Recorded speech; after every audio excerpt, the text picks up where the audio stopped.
Entrepreneurs and small business owners, are you feeling overwhelmed by lack of capital, growth challenges, or personal branding? You are not alone. UCS Advisors is here for you. We're professional capital raising advisors committed to helping you secure funding and grow your business. Are you ready to impress investors? Check your investor readiness with our free 45-second quiz at ucsquiz.com. We believe in you. Visit ucsquiz.com and start your success journey. And remember, always be willing to achieve your greatness.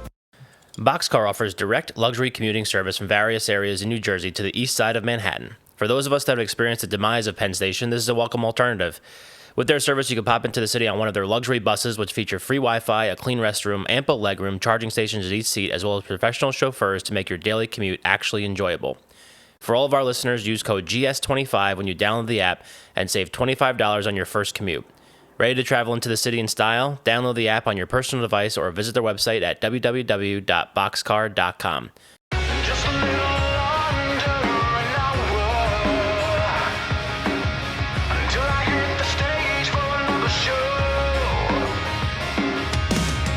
Driving on this road feels like forever.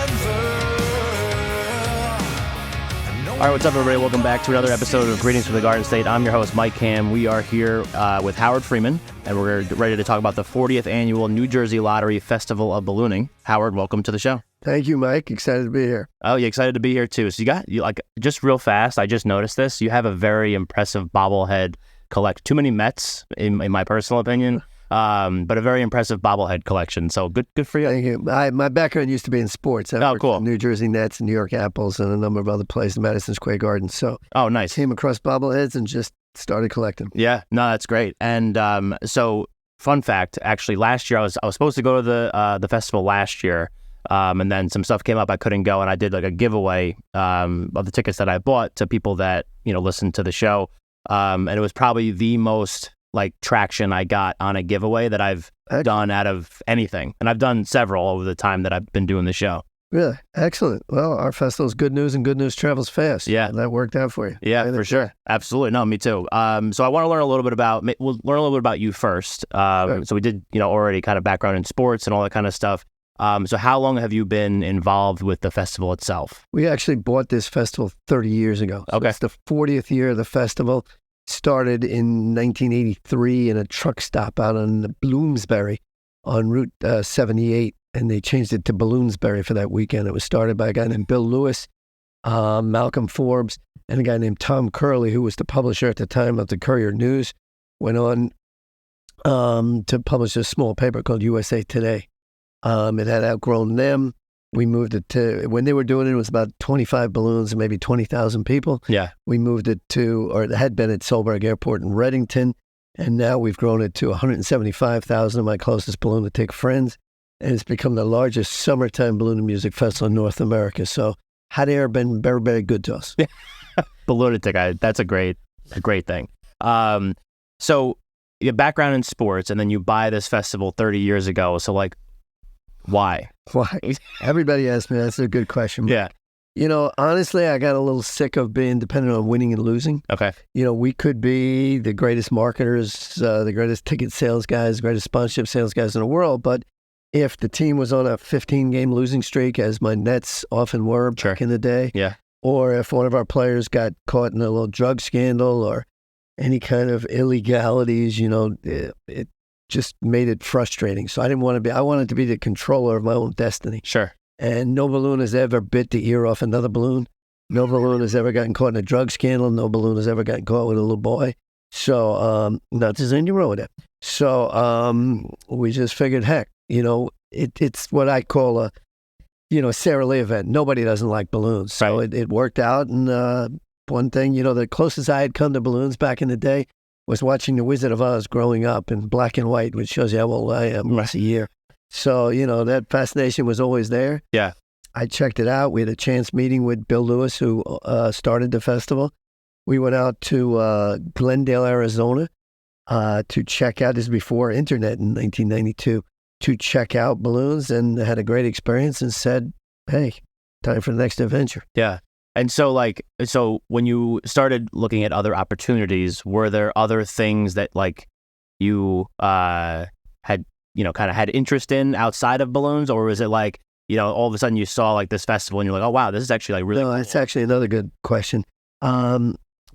Together with another gentleman who was my partner at the time, we looked at other events that we were going to create our own event, frankly. And it was going to be called the Best of New Jersey. Cool. And we were a little naive in those days, and we thought we'd get Bruce or Bon Jovi or, some Sinatra relative, Joe Piscopo or somebody like that, and, do a tourism hub because Newark is the gateway to the world. We were going to do a business hub because there's so many businesses based here. And back in the day, we had Bell Atlantic very close to wanting to sponsor it. Cool. And they pulled it the last minute. The venue we were looking at, which was right around Fairleigh Dickinson in Teaneck, didn't make as much sense. And so we tabled the idea for about 6 months. I was busy. My partner was busy doing tennis tournaments. And then through a chance meeting with Bill Lewis, we said, you know what, this could be the Best of New Jersey Festival. So we bought the name New Jersey Festival of Ballooning. And the first thing we did was change the name. So I don't know if we're that smart or that stupid, but we went to 2 potential sponsors. One was Forbes, who offered us 4 full color pages in a national publication that we would then have to resell, along with the cachet of the Forbes name. Right. We had met with them on their Fifth Avenue. So we went outside and looked for the First National Bank of cachet, and we couldn't find it. So one of the great partners that I had at the New Jersey Nets back in Piscataway at the time was Quick Check. Okay. So we went to Quick Check. He said he'd give us 10 minutes to talk to him. We laid out a vendor promotion, and at the 8-minute mark, we had a handshake deal for life. And it was the only question, was it his life or my life? Yes. He was a little younger. Yeah. But that lasted for 28 great years until they were bought by Murphy's USA out of Arkansas, who didn't have the same love and target strategy for New Jersey that Quick Check did. So Right. we were very fortunate to then turn around and get the New Jersey lottery, and that proved that anything can happen in Jersey. Yeah, absolutely. And then, so when you finally buy it, you get hooked up with Quick Check and then the New Jersey lottery and all that kind of stuff. So obviously, the first 10 years of the festival, you said it kind of moved around to some different spots. And No, the first 10 years before we bought it, as I said, it started at right. Truck Stop, and then eventually moved to Solberg, and it's been at Solberg ever since. Okay, got it. So, so when you get in there and you buy this festival and you kind of know what its history has been, because 10 years is a pretty good run, prior to you guys taking over. Yep. So obviously, there's things that work that's allowed it to kind of go on, but then obviously you want to put your own spin on it almost. So take me through kind of that process and kind of the transition. It was like a nice country festival, and there's nothing wrong with that. Sure. That certainly has its place today, but that's not what we were looking to do. Having grown up and doing events at Madison Square Garden and in major arenas, Boston Garden, and places like that around the country, we wanted to take it to the next level, and we wanted to do that. So, for example, they used to have people, if you wanted to come and sell beer, you sold beer. If you wanted to tailgate and then have some extra beer and sell it to people, you do that. But once we got a little more publicity, there's ABC alcohol laws. You Sure. can't, I can't have the responsibility of people selling to underage kids or doing some of the things they were doing. Right.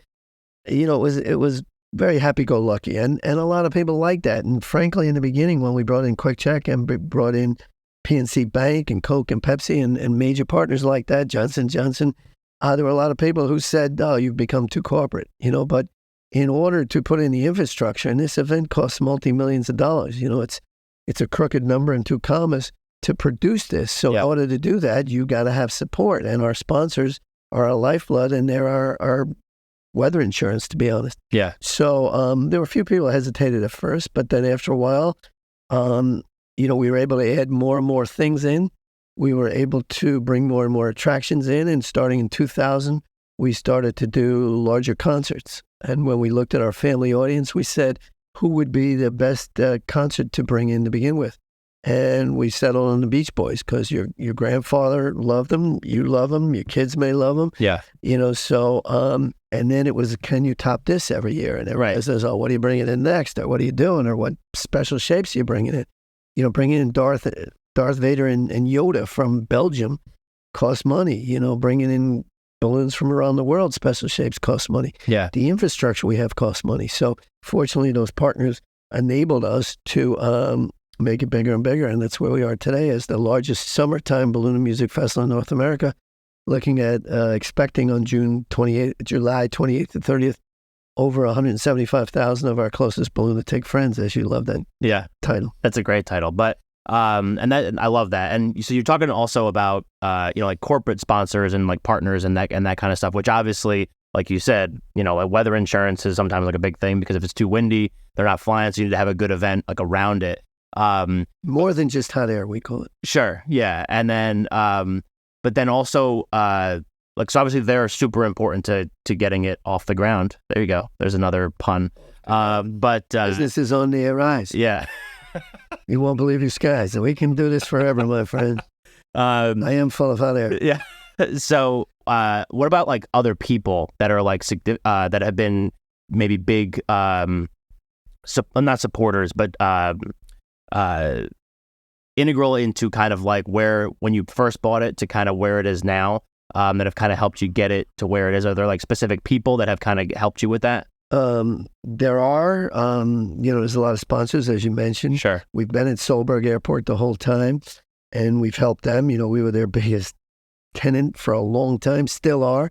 During the President Trump era, he kept Marine One, which was his helicopter. He would fly into Morristown Airport with Air Force One and helicopter to Bedminster and then keep the chopper there. So he worked very for them while he was in office. But we've supported the airport and kept them in business for 30 years, which is a good thing for all of us.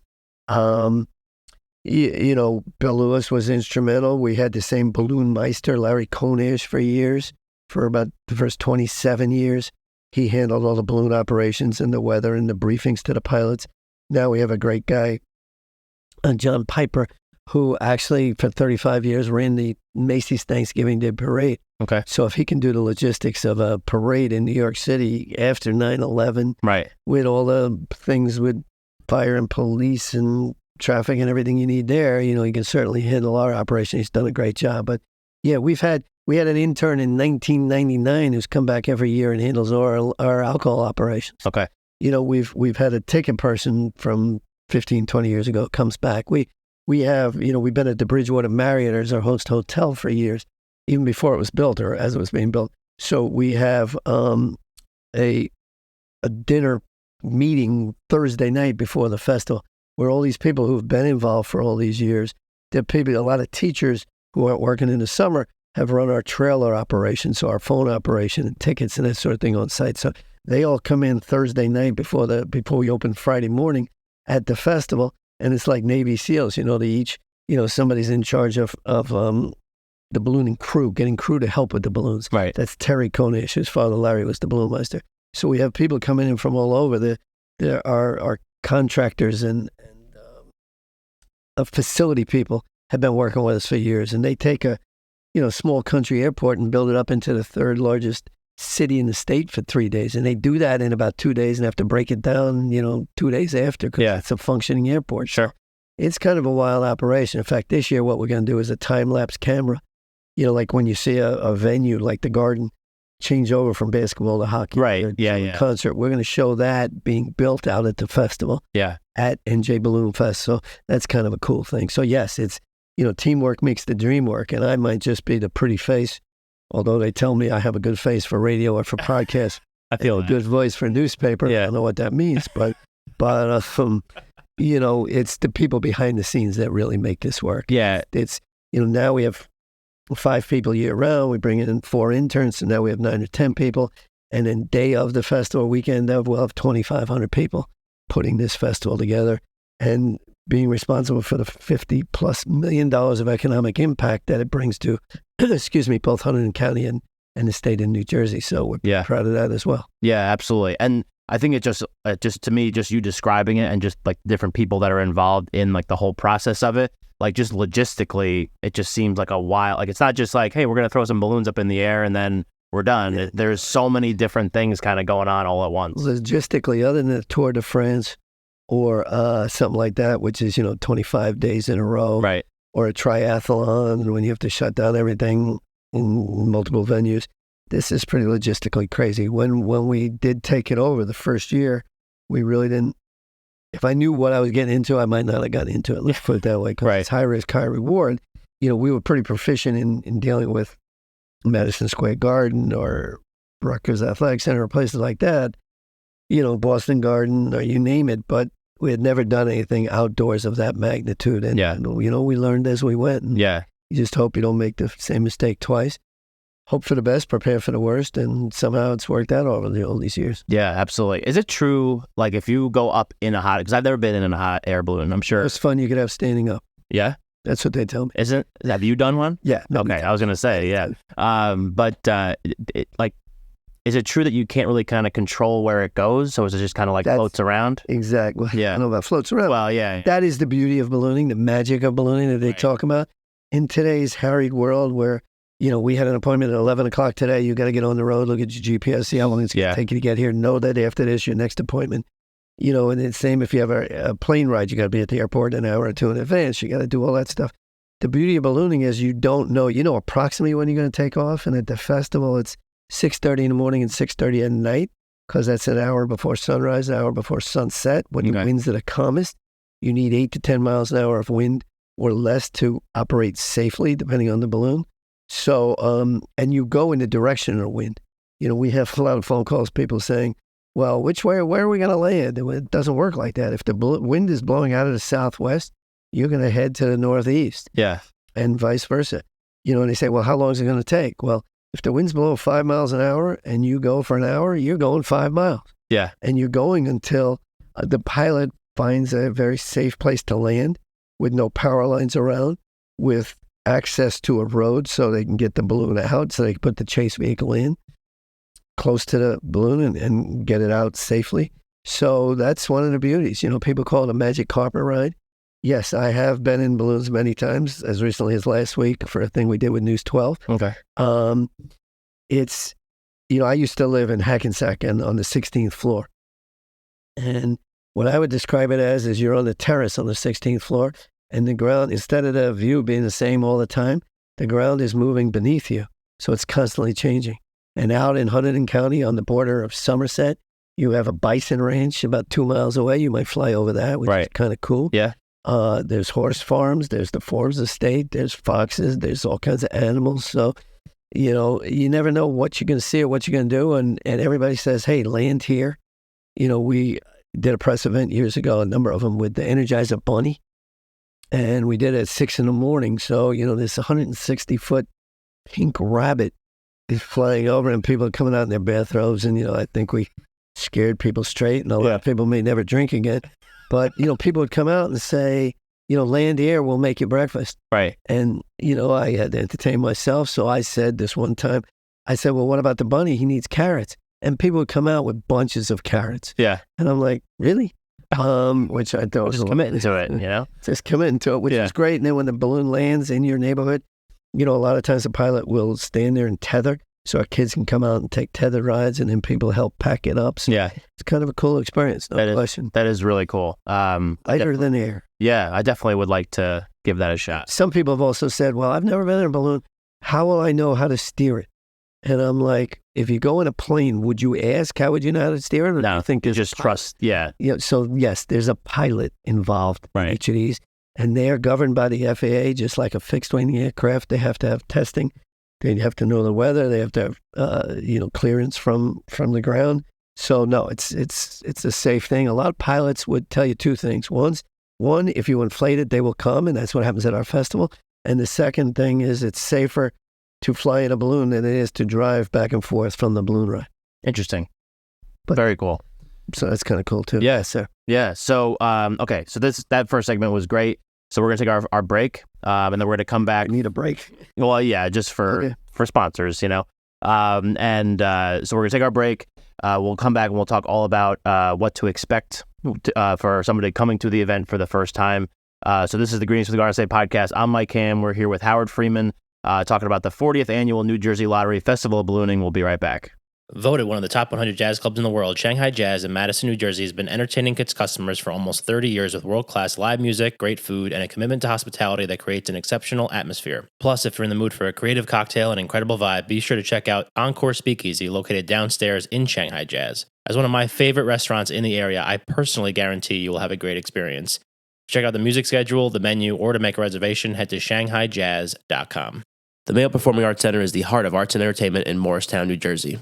MPAC presents over 200 events annually and is home to an innovative children's arts education program. To see MPAC's upcoming schedule of world-class concerts, stand-up comedy, family shows, and more, head to mayoarts.org or just click the link in our show notes. Bored of going to the same park? Want to try a new local adventure? Well, then check out njspots.com, your home for finding a new spot to discover right here in New Jersey. With dozens of maps to check out, local hiking spots, family-friendly places, and seasonal suggestions, NJ Spots is waiting for you to find somewhere new to explore. That's njspots.com. All right, we're back for segment 2 of this episode of Greetings from the Garden State. I'm Mike Ham. We're here with Howard Freeman talking about the 40th Annual New Jersey Lottery Festival of Ballooning, which is happening on what dates? I should have written. July 28th to 30th in Solberg Airport in Reddington, New Jersey. All the information at www.balloonfestival.com. 2 L's, 2 O's. Awesome. So, if someone's never been, somehow they've missed the first 39. I feel sorry for them. Right. So maybe take us, because this is obviously a couple-day event. So we could 3 days. 3-day event.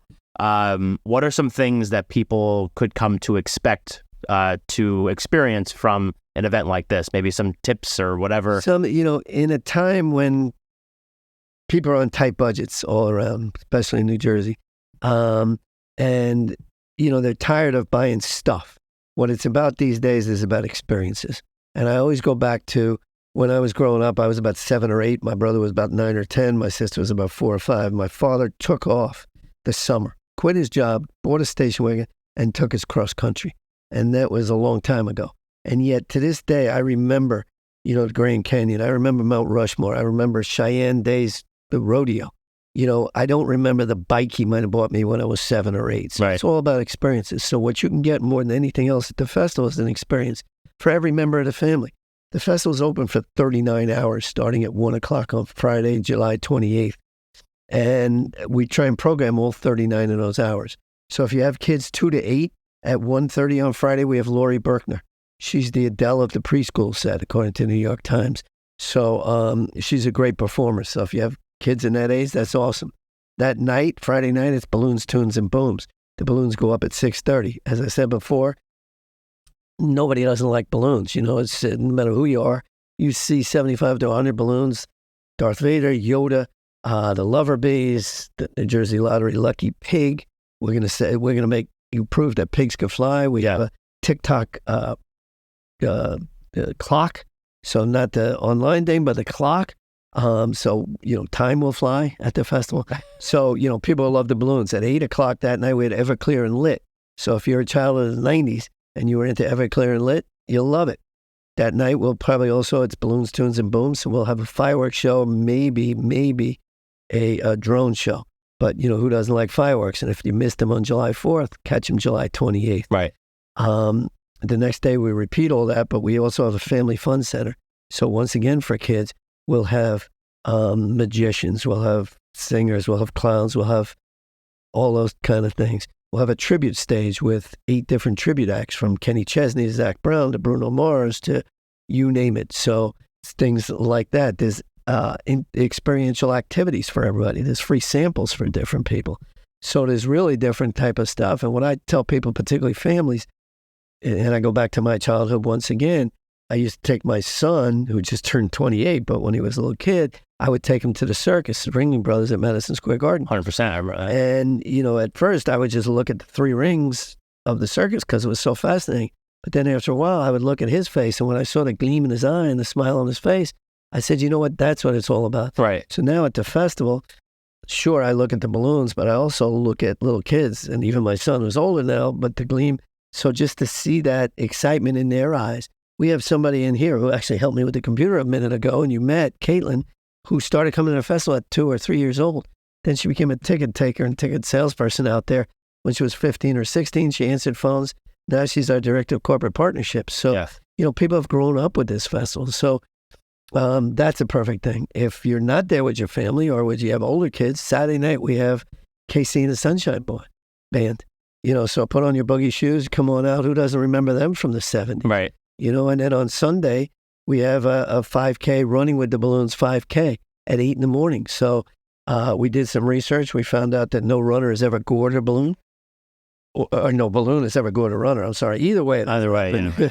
Unlike in Pamplona with the Bulls, So if you're a runner or if you're an athlete, come out, walk the 5K. The balloons are in the air. It's a low impact course.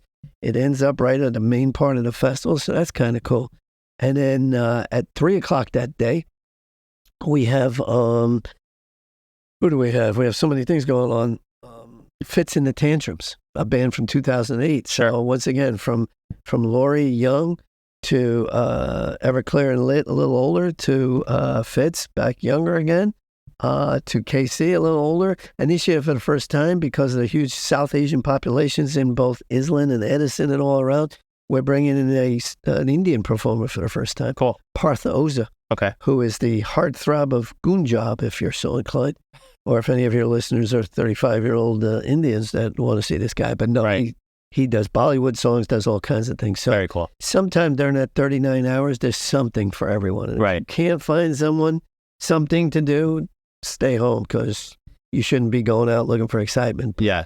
If you're looking for experiences with your family or with your loved one, with your partner, with whoever, I would say this is the place to be in the Garden State on July 28th to 30th, Silverberg Airport in Reddington. For sure. And so basically, I mean, outside of Friday, with Friday like all afternoon into the evening, and then Saturday, Sunday are an all-day thing. Because you said the balloons lift off at 6:30. Right. We open up Friday, we're 1 to 10. Okay. So we have a media session Friday morning, but that's private. Saturday, we're open from 6 in the morning to 10 at night. Sunday from 6 in the morning till 8:30 or 9 at night. So it's this time of year when I try and get in my sleep, because Yeah, right. don't get a whole lot that week. Yeah, you got to bank it. And so like if people are coming out, it's their first time at the festival, and let's say they're going to come Saturday, because I think the way the tickets work, you can buy them for like a day, right? Is that? Well, VIP tickets Sure. for the Blue Sky, the Icelandic Glacial Blue Sky Club, are day specific. General admission tickets, which you can get at balloonfestival.com, and they're 20% off until July 26th, a Wednesday night at midnight. So save money, buy them now. Yeah. Stop listening to this podcast. Listen to the end of the podcast, then run out. And then click Get the on link in your the show notes to go to the website. Yeah. Then click on your computer, on your handheld, and buy tickets. But what was the question?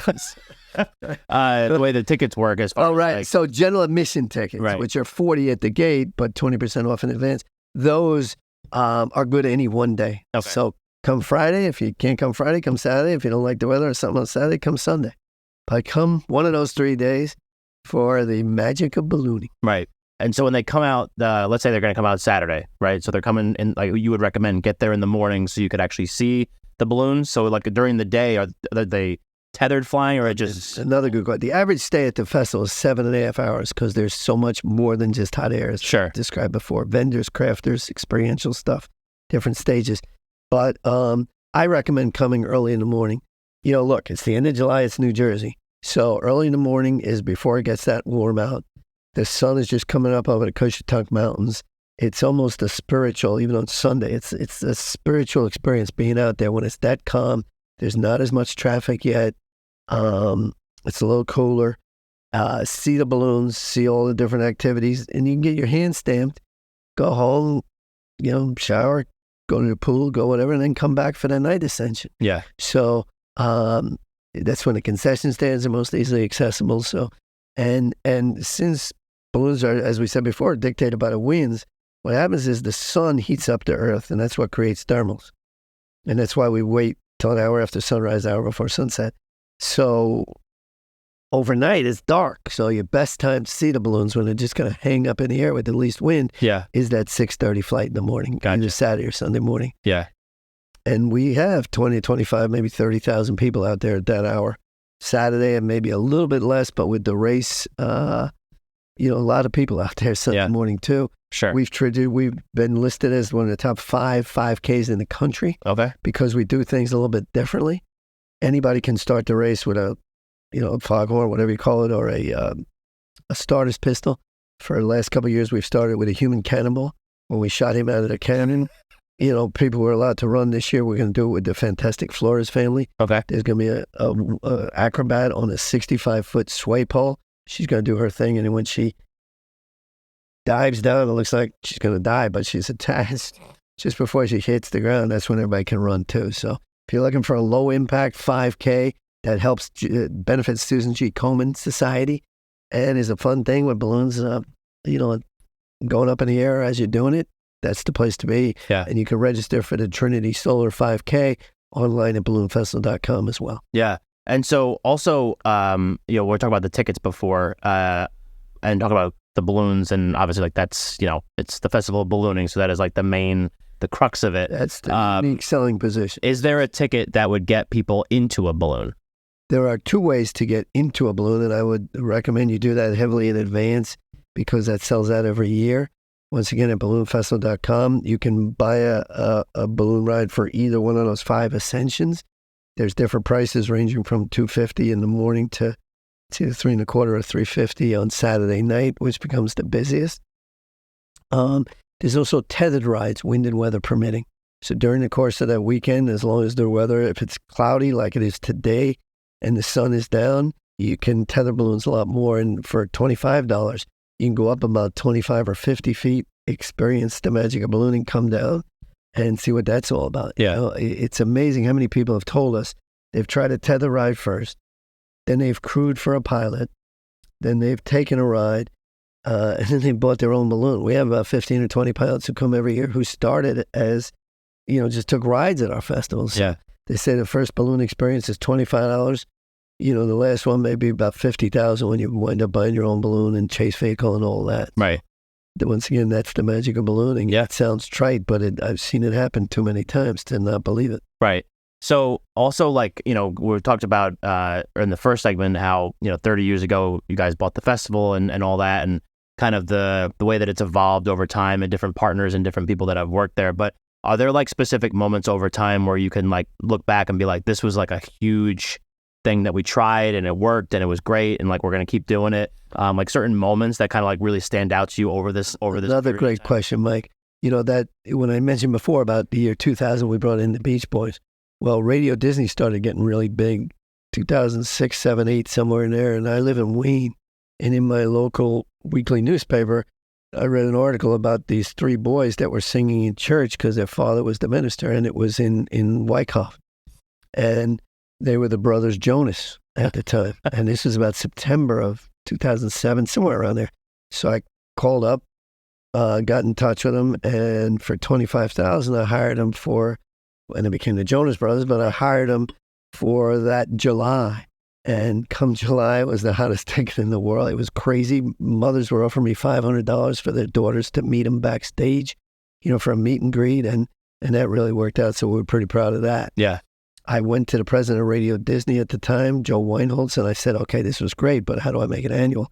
What's going to happen next year? And there was a movie that they were in called Camp Rock.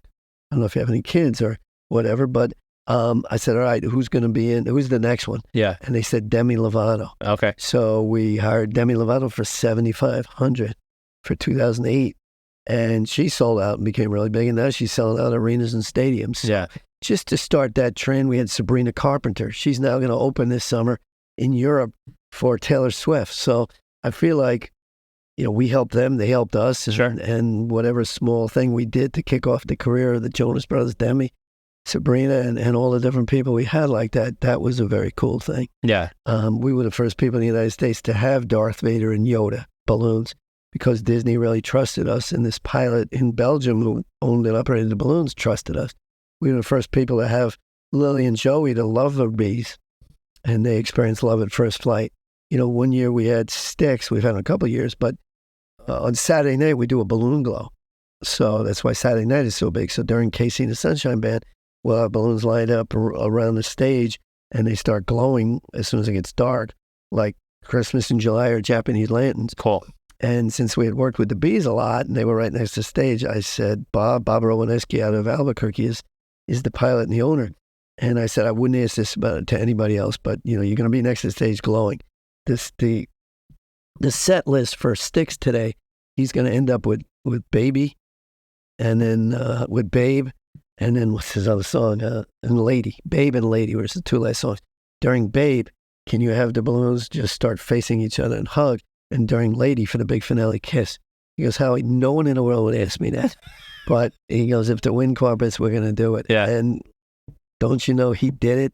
Standing ovation from the whole crowd, including, the lead singer of Styx, got up there and he said, I can't believe what I'm seeing right now. Yeah. So those are things that stick with you Right. during the course of time, and just having Quick Check for 27 or 28 years, having the lottery step up in their place after, and just seeing, raising $3.3 million for local community nonprofits that we've done over the course of time, the money that we put back into Huntington. Last year alone, we had 877 million media impressions around the world on this festival.